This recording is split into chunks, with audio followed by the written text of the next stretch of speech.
Chong Yoon-Chou, thank you very much indeed for joining us. First of all, some analysts saying that European leaders are merely sticking their head in the sand. Do you go along with that? Or what they call it, kick the can down the road. I think politicians are being politicians at the moment in Europe and in the US, and then I think it's just too painful to do the difficult decisions to rein on the debt situation. So yes, sort of ignoring the real facts. Okay, so how is that playing out as far as the Asian trading day goes? Well, I think the whole markets are sort of correlated. So Asia is sort of distracted with the news flow that's coming across what they hear on the headlines in the Western world, which is the ground zero of the situation at the moment. But also more down to earth, the results that's rolling out in the interim is also showing signs of plateauing. And naturally, so top line is flattening now. And the inflation is starting to show up now. Margins are starting to narrow. Companies like SIA, all these are always having a rough time at the moment with high commodity costs. So tough period, which requires people to be a bit more selective on what they hold. Right, so selectively, what are you buying or what you're recommending? Well, we haven't really changed much our style going into the crisis back in 2008. So really just focusing on companies that has the balance sheet that can ride through this prolonged cycle. I mean, it will be mini cycles, but I think growth will be quite a flat outlook over the next 2-3 years. And you do need companies with deep firepower, deep balance sheet to ride through these things.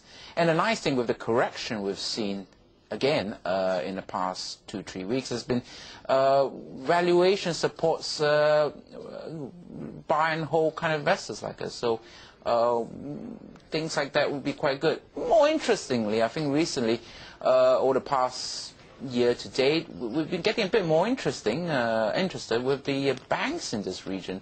So things like HSBC and more recent results you've seen in Singapore banks like UOB, seems to give you a lot of comfort that despite all the fears about financials globally, the banks that is doing their business in Asia, be it in ASEAN or Hong Kong, they have good balance sheets, totally not in sync with what you're getting in the US or European in the continent.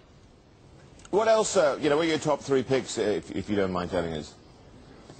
Oh, at the moment, as I said, I was just picking up some stocks. HSBC we quite like, and it's a stock that we've been following for years, having deserted it 10 years ago, and we've got back into it. And valuations near book value, with a rejuvenated management that is getting back to its roots back in Asia.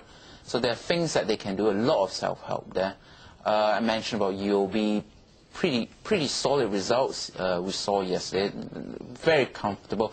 And I really think it's buying companies that you feel comfortable, because I think the next 6 months to a year, it could be rough, and definitely it will be very uncertain.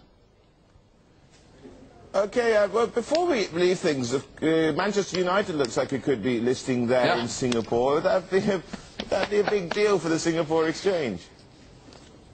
I think it's gotten a lot of people excited, investment professionals, and including a lot of non-professionals at the moment. So great coup for Singapore exchange. Again,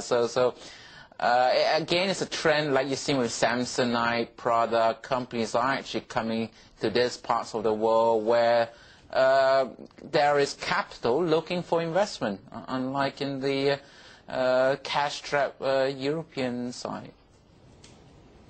Thanks for that. That's Chong Yoon-Chou there joining us, Investment Director of Aberdeen Asset Management.